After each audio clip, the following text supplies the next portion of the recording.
Olá, está começando mais um programa Câmara Aberta e a gente hoje convidou o professor, cientista político, Jaldes Menezes. Ele é professor do Departamento de História da UFB e também faz parte do programa de pós-graduação da Universidade Federal da Paraíba. Professor, seja bem-vindo, tudo bom?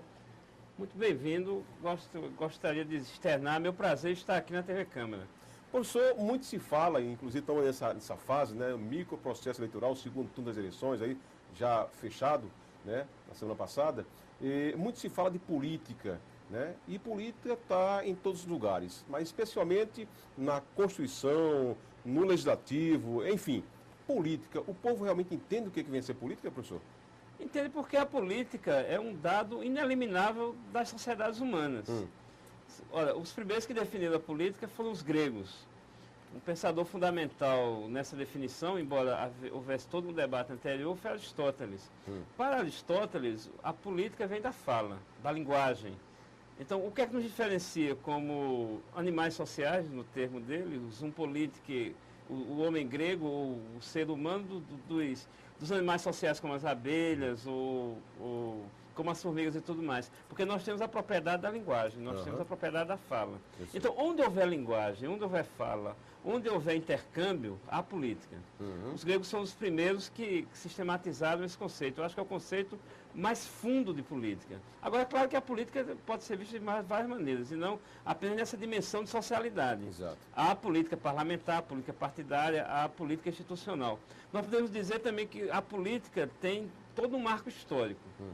Então, há uma política dos antigos, que aqui no Ocidente nós diríamos que é a política da sociedade grega e romana, que também traz elementos para as sociedades atuais, e há um corte da política moderna. E no corte da política moderna é fundamental o processo das revoluções. A Revolução Americana, de 1776, a Revolução Francesa, muito importante, de 1789, e eu diria também a Revolução Russa, a Revolução Socialista de 1917. Então essas revoluções abrem o caminho para a política moderna. Não apenas os elementos de políticas antigas que nós adaptamos dos gregos e dos romanos, mas também vários elementos novos da política moderna estão inscritos nessas três revoluções. O cidadão brasileiro em especial, ele classifica a política como é um meio muito feio, muito ruim, existem artifícios ilícitos e assim por diante. Só que não é a política que é ruim, e sim o político parlamentar, no caso, que alguns, no caso. Olha, há um pensador italiano que eu gosto muito, Antônio Gramsci, um teórico político fundamental para ser estudado, que ele fazia a diferenciação entre a grande e a pequena política. A pequena política é a política de acordos pequenos, de corredores, o jogo parlamentar cotidiano do dia a dia, a rasteira. Essa é a pequena política. Essa é a política que eu diria que ela acontece, deve ser levada em consideração, mas não é o dado essencial da política. Quando o povo critica a política, em geral, através do senso comum, ele está criticando essa micropolítica, essa pequena política. Sei. Mas há a grande política. No entender de Gramsci, a grande política é a política que traz as grandes ideias sociais, que traz as grandes aspirações humanas para o cenário, para a praça pública. Então essa grande política, eu acho que não tem ninguém contra ela, não. Todos se interessam por ela, certamente. O formato da política parlamentar brasileiro é legal, e como ela se comporta diante das demais no sistema da América do Sul? Olha, eu falei aqui nas revoluções burguesas do século XVIII do século XVIII e do século XVII. Então essas revoluções elas sistematizaram os processos de constituição, ou seja, os processos de organização da Assembleia Constituinte, ou seja, o chamado contrato social entre os cidadãos. Então, a origem da política moderna é este, a origem do parlamento moderno é este. O parlamento brasileiro, francês, americano ou diversos outros, eles funcionam de uma maneira muito parecida. E alguns países têm Senado, como o Brasil e os Estados Unidos, como a Itália também tem Senado, outros não têm Senado, só tem uma Câmara única. Mas o fato é que esses parlamentos se organizam através do princípio da democracia representativa. Ou seja, o cidadão ou o eleitor ele vai no dia da eleição, ou na urna eletrônica, ou em uma urna manual, ele vai lá, deposita o voto em um candidato ou em um partido. E essas pessoas são escolhidas. A nossa democracia ela é essencialmente representativa, embora nós possamos também combinar com mecanismos de democracia direta.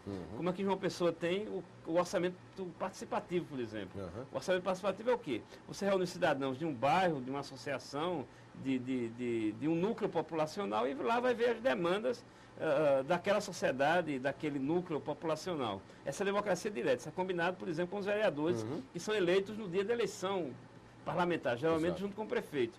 Então, essas duas formas do Brasil, elas são formas universais.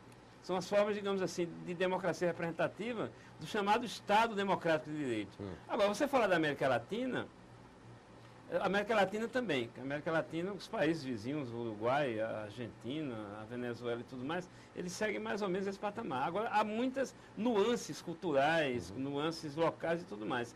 Por exemplo, o caso da Câmara de Vereadores, eu acho que é um detalhe importante, que algumas pessoas são desadvertidas historicamente disso. As câmaras de vereadores são a forma de representação política mais antiga da sociedade brasileira. Elas já datam do Brasil colônia. No Brasil colônia eram eleitas as câmaras municipais, que escolhia não o vereador, mas o edil. O edil naquela época do Brasil colônia, ele, diferente de hoje, que são apenas as funções parlamentares, eles combinavam as representações, a representação parlamentar com a justiça. Os vereadores na época da colônia combinavam isso. E de uma maneira ou de outra, as câmaras municipais, elas vêm desde o Brasil colônia até o dia de hoje. Há uma certa sequência. O parlamento brasileiro, esse é um dado também importante, aqui deixa um pouco a Câmara de Vereadores de lado, mas a Câmara Federal e o Senado brasileiro estão entre as instituições parlamentares mais antigas do mundo. É. O parlamento brasileiro, desde o Império, em 1822, 1824, e a não ser um momento ou outro no qual ele foi fechado na ditadura algumas vezes, de maneira temporária, o pacote de abril de gás, de 1977, em 68 também, passou alguns dias fechado, passou os parlamentos fechados no Estado Novo, que é de 37 a 45. Mas, à exceção desses lapsos de tempo, o parlamento tem uma certa sequência, o parlamento brasileiro, que não tem parlamentos de outros lugares, por exemplo, de vários países que foram ocupados e tudo mais. As fronteiras europeias, os países mudaram muito o seu mapa e tudo mais, não são tão antigos como o parlamento brasileiro. Olha aí. Professor Jaldes, o senhor como cientista político, professor, conhecedor do assunto, nós temos aí o sistema de cargos e funções brasileiros, mas especialmente de eleitos pelo povo, por exemplo, vereador, aí vem prefeito, aí vem deputado federal, estadual, governador, presidente. Esse formato de baixo para cima, isso, na sua concepção, deveria ser mudado ou tirar alguns cargos, como, por exemplo, Senado Federal, assim por diante? Há um debate já antigo no Brasil sobre a existência ou não do Senado. O Senado já vem do Império no Brasil, ou seja, é uma instituição relativamente antiga. E quando nós proclamamos a República, nós copiamos muito o modelo americano. Lá também nós temos a presença do Senado. O Senado é uma instituição romana. Em Roma eram os anciãos, ou seja, os mais representativa. Não, os próceres, as pessoas, digamos assim, que teriam mais sabedoria na República, que eram escolhidas para o Senado. Então a ideia do Senado é essa. Agora, o Senado atua hoje como uma casa revisora. A ideia do Senado é essa, ser uma casa revisora. A lei, ela começa a tramitar, isso às vezes é meio relativo, né? Mas ela às vezes pode acontecer o inverso. Mas a ideia é que ela começa a tramitar na Câmara Federal e, em segunda instância, no Senado. O Senado também tem atribuições importantes, como a escolha de diplomatas. Os diplomatas brasileiros, para servir em alguma missão internacional de algum país, tem que passar pelo Senado. A escolha do presidente do Banco Central, que é algo extremamente importante, também tem que passar pelo Senado, ele tem que ser sabatinado pelos senadores. Outra função muito importante agora com a crise do mensalão, essa questão entrou na ordem do dia, a escolha dos ministros do Supremo Tribunal Federal, também é atribuição do Senado. Então o Senado tem prerrogativas importantes. Agora há todo um debate, não é? Certos setores da sociedade brasileira acham que deveria ter uma Câmara única. E quando o Supremo interfere no sistema eleitoral brasileiro, como por exemplo o chamado ficha-limpa? Criação, lógico que foi do Supremo, mas o povo brasileiro que decidiu. Como o senhor vê isso? Olha, o fato é o seguinte, nos últimos anos, há dois processos que interferem na democracia, no sistema político brasileiro. Primeiro, é isso que você colocou. Tem havido, eu acho, às vezes em demasia, uma certa judicialização da política. Ou seja, os embates políticos, muitas vezes, em lugar de acontecer no parlamento, eles estão se dirigindo para os tribunais superiores. Uhum. Há exemplos importantes, por exemplo, a lei de cotas. Exato. A lei de cotas, ela claro, passou agora no parlamento. Mas isso antes, houve uma decisão do Supremo Tribunal Federal, no sentido de uma representação que o DEM entrou contra o sistema de cotas, no sentido de que as cotas estavam de acordo com os princípios constitucionais brasileiros. Isso é uma decisão do Supremo. A demarcação das terras indígenas. Isso foi um longo litígio dentro do Supremo. A questão das células-tronco. Então, questões que poderiam ser resolvidas no embate parlamentar, elas estão sendo absorvidas pelos tribunais superiores. Esse é um dado preocupante, porque isso diz respeito a quê? É que o parlamento brasileiro não tem conseguido, nos últimos tempos, ser uma esfera de articulação de consensos políticos na sociedade. Então, em função desse vazio, que o parlamento, acho que nos últimos tempos, tenha deixado a desejar, os vários temas fundamentais da sociedade brasileira, como cotas, como células-tronco, demarcação das terras indígenas, que devem ser temas de decisão parlamentar, têm migrado para os tribunais superiores. Isso é uma distorção. Professor Jaldes, nós temos aí a cada 2 anos eleições municipais, outras presidenciais, e na sua concepção, a coincidência de eleições, né, tudo num tempo só, isso ajudaria no sistema brasileiro, na economia, no dia a dia do brasileiro ou não? Olha, eu não compartilho dessa ideia da vinculação das eleições. Eu acho que eleição de 2 em 2 anos está bem posto. Porque, veja bem, essas eleições que nós realizamos há poucos dias, foram as eleições municipais. As eleições de escolher os vereadores, a Câmara Municipal, e escolher os prefeitos. Eu acho que está bem posto, porque as eleições municipais diz respeito ao debate municipal. Diz respeito à rua, diz respeito ao calçamento, diz respeito à mobilidade urbana, diz respeito aos códigos de postura do município e tudo mais. Esses são os debates dos vereadores e também o debate do prefeito. Então, organizar uma eleição municipal acho que é um elemento importante. Há outras eleições, as outras eleições que nós teremos agora, daqui a 2 anos, em 2014, são eleições estaduais e federais. E vários países acontecem, aliás, há países que o parlamento é escolhido em 2 eleições. Um terço é escolhido em um período e 2 anos depois, 2 terços. Então, quer dizer, essas eleições eu acho que é positivo. Eu não compartilho dessa ideia de fazer uma eleição única, não. Tem um gasto, né? Se fala muito, defende o gasto das eleições, né? Mas a economia melhor seria realmente esse 2 em 2 anos. Eu compartilho dessa ideia de que é melhor eleições municipais sem ser eleições casadas com as eleições federais. Tem uma pessoa que, vamos dizer assim, ela é eleita, mas muita gente não concorda. Vem a ser o suplente do senador. Você acha que essa função você tiraria? Eu acho que essa função deveria ser retirada. Porque o suplente de senador no Brasil tem dado espaço para negociatas. Quem é o suplente de senador? Ou um parente do senador ou caixa da campanha. Costa larga. Um empresário que não tem vida política. E o suplente de senador não é votado. Então eu acho, já todo movimento nesse sentido, eu acho que seria muito salutar o regime de democracia representativa no Brasil, a extinção dessa figura. Professor, quando se acaba uma campanha, após o resultado, no mesmo momento já se fala de eleições no próximo pleito, né? A Paraíba, no Brasil, ela é diferente das outras, é tudo igual? A sociedade paraibana, ela respira política. Isso é verdadeiro.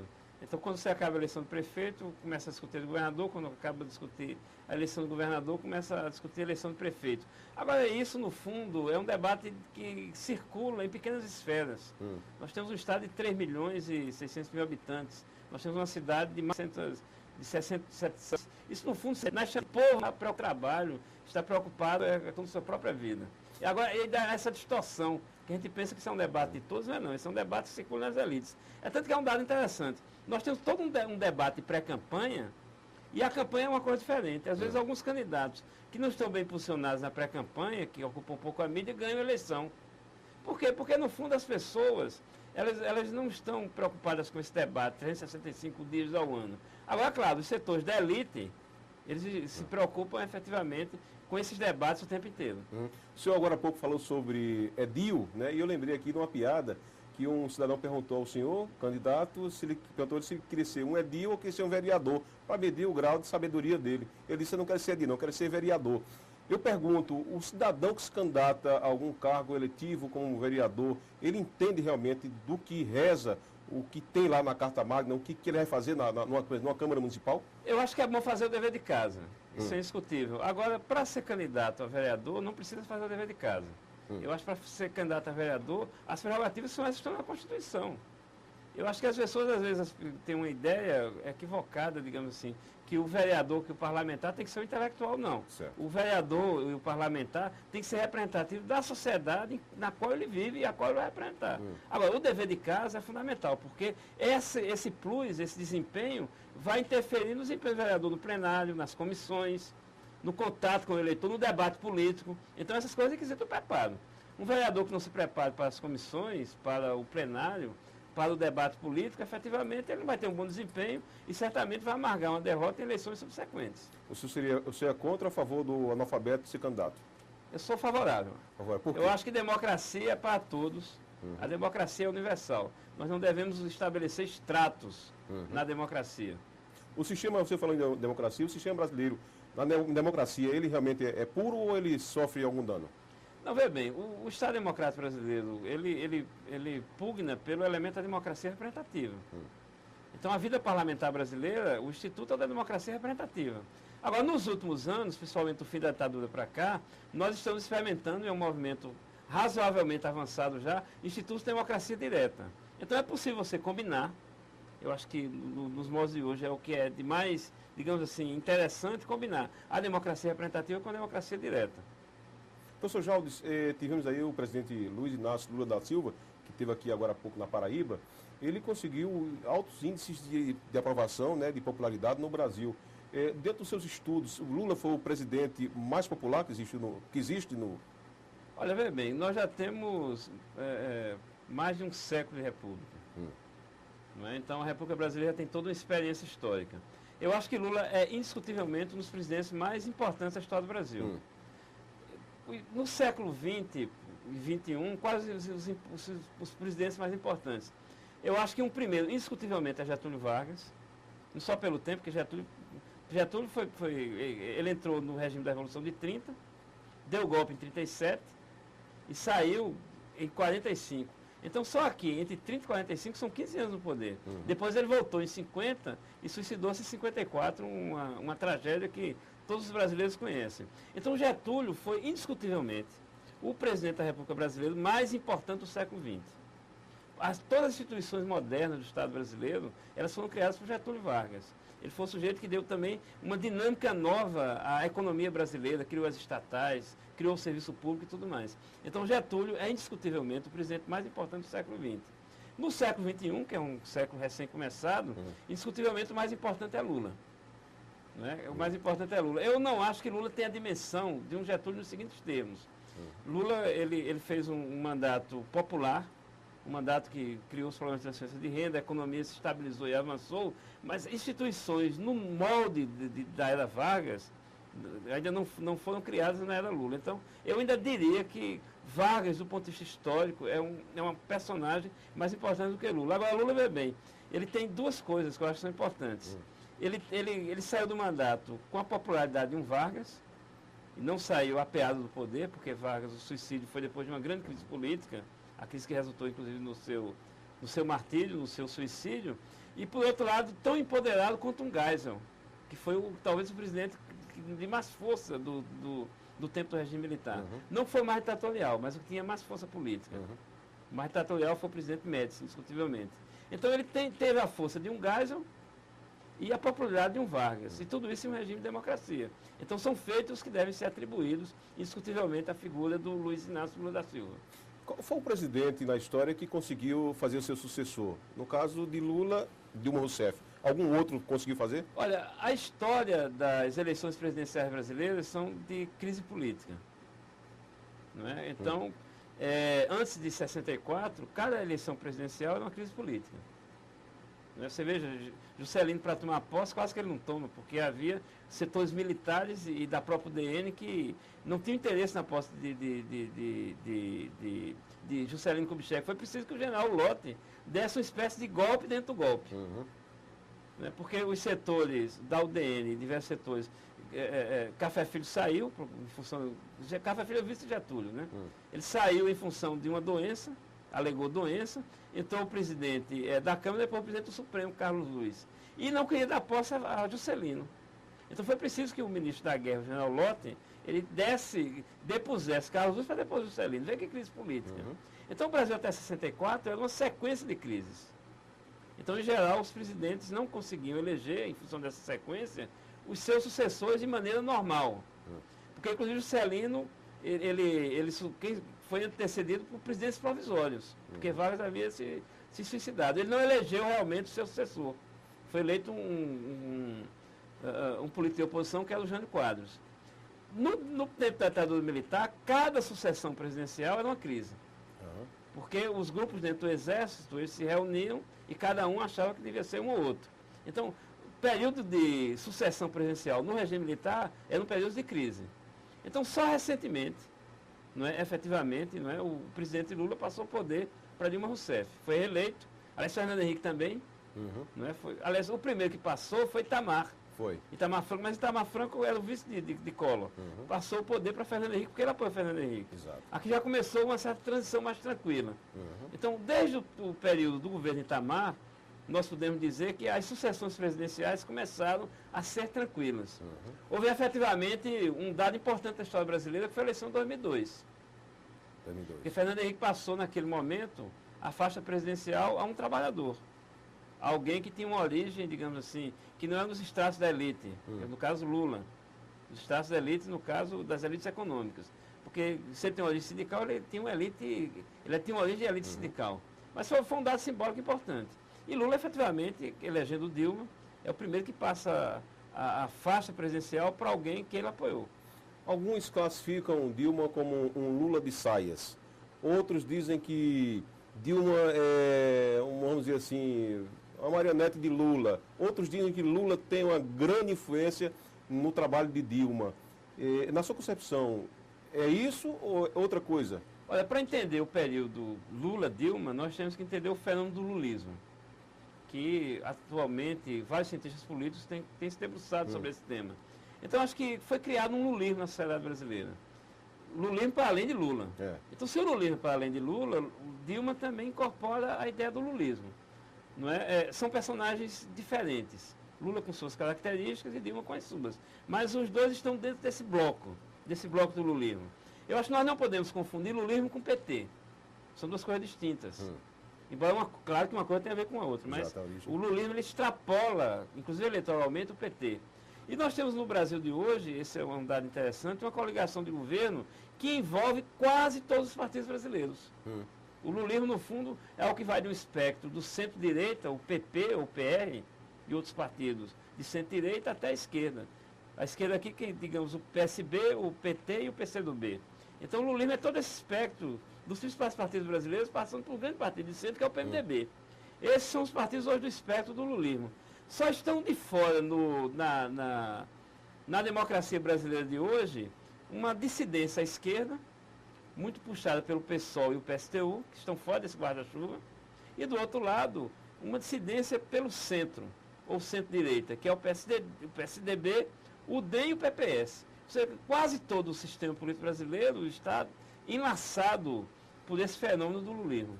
Professor Jaldes, na sua concepção, o senhor acha que quem deve mandar uma gestão de um prefeito, o trabalho de um legislador, um vereador, venha a ser realmente, como é hoje, o partido, ou quem deve comandar é o cidadão, o candidato? Olha, são duas coisas. Eu defendo o princípio de que o mandato é do partido e não do parlamentar. Então, se o vereador é do PT, do PPS, do PCdoB ou do PSB, o mandato é do partido que o elegeu. Então, se ele, porventura, ao longo do mandato, ele quer sair do partido, ele pode ser punido com a perda do mandato. Eu concordo com esse princípio, que já é doutrina, inclusive, nos tribunais superiores brasileiros. Hoje você não pode mudar de partido no decorrer do seu mandato. Exato. Você se for do PMDB para o PPS, isso não pode acontecer no decorrer do mandato. Eu concordo com esse princípio. Esse princípio, o mandato é do partido. Outra coisa são os mandatos executivos. Porque, veja bem, as eleições executivas elas são majoritárias, elas não são eleições proporcionais, como a do vereador ou do deputado.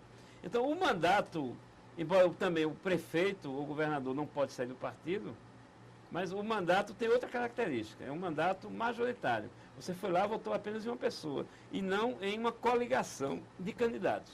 E os partidos políticos brasileiros, você acha que tem muito ou tem pouco? Precisa de mais? Que é partido do cristão, é partido esse e aquilo. Você acha que deve ter mais representação? Olha, eu acho que a questão não é se há muitos ou poucos partidos. Em princípio, haver muitos partidos na sociedade é algo positivo. Porque o que está por trás disso? A liberdade de organização partidária, que é um princípio da democracia.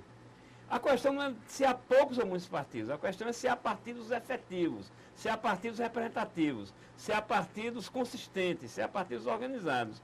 E nesse sentido nós sabemos que o sistema político brasileiro deixa muito a desejar. E a negociação desses pequenos partidos anões não vai prejudicar no sistema não de eleição? Olha, veja bem, isso tem diminuído. Com ficha limpa, Isso tem diminuído. Isso acontece, mas tem diminuído. Eu lembro, por exemplo, pensando nas eleições municipais, em 1985, o número, quando nós saímos da ditadura, elegemos naquela época como prefeito aqui de João Pessoa, Carneiro Arnoldo, do PMDB. Em 1985, o número de candidatos a prefeitos da nossa capital era muito maior do que hoje. Hoje nós foram apresentados sete candidatos a prefeito. Em 85 era muito maior. E havia um instituto, que eu não vi nessa eleição, do chamado candidato laranja, que era o candidato a prefeito, a governador, que se aproveitar, alguém se aproveitava só para bater em um determinado candidato. Isso diminuiu. Ocupar espaço, ganhar tempo na televisão. Não, mas é pior do que isso. Um candidato laranja, ou seja, um candidato que ia se especializar em seus 2 ou 3 minutos de guia eleitoral em bater apenas em um candidato. Exato. Isso diminuiu. Isso diminuiu. Eu não vi nos 7 candidatos a prefeito de João Pessoa nenhum laranja.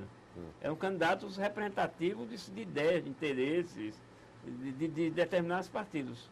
As mulheres estão ganhando espaço na política, né? Ainda bem, né? Ainda bem. Ainda bem. E vamos voltar um pouquinho com relação à democracia. Como você ouviu digamos assim, essa passagem, né, do estado da ditadura para o regime democrático? Olha, isso no Brasil foi uma luta de, eu diria, milhares de brasileiros. Foi uma luta árdua, uma luta extenuante. É um debate aberto como essa passagem foi feita, porque essa passagem no Brasil ela foi uma passagem transada. Foi uma passagem que é feita através de um acordo, o que é um dado da história brasileira. A história brasileira ela é muito de acordos. Não há na história brasileira rupturas definitivas.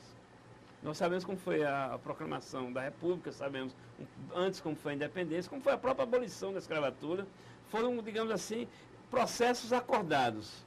A ditadura foi um pouco isso, o desfecho. Mas foi um processo acordado que tem, antes dela, antecedente, a luta de milhares de brasileiros, entre as quais a própria presidente da República atual, Dilma Rousseff. Professor, voltando à questão da política, da eleição, algumas pessoas defendem, inclusive alguns partidos também defendem que vamos dizer assim, que as verbas, né, com gasto de campanha devem ser bancadas pela nação. O senhor acha que isso é correto? Esse é o financiamento público de campanha. Eu acho que é melhor do que o regime atual, que é de financiamento privado. Aliás, é um mix. Nosso regime atual é um mix de regime privado de financiamento com regime público, porque os partidos têm acesso ao chamado fundo partidário. Eu acho que alguns países fazem isso, eu acho que é mais interessante. É claro que também o financiamento público, ele pode conviver, o que seria entre nós uma tragédia, com o Instituto Caixa 2. Mas aí hoje nós temos organismos bancários e de repressão policial mesmo, no sentido de estancar o Caixa 2. Um dos lados, digamos assim, graves da democracia brasileira hoje, e a discussão do mensalão e da corrupção em campanhas eleitorais e nos governos de respeito a isso, está radicado principalmente no regime de financiamento de campanha. A forma que é arrecadado o dinheiro não é muito, digamos assim, transparente. A quem contribui tem interesse em retorno. Não é? Então, exato. Eu acho que o financiamento público de campanha poderia ser algo muito salutar.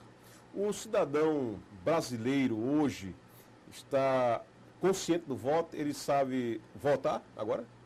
Eu acho que sabe, Nós temos às vezes uma ideia muito, eu diria, de dizer que o povo não sabe votar, não é verdade.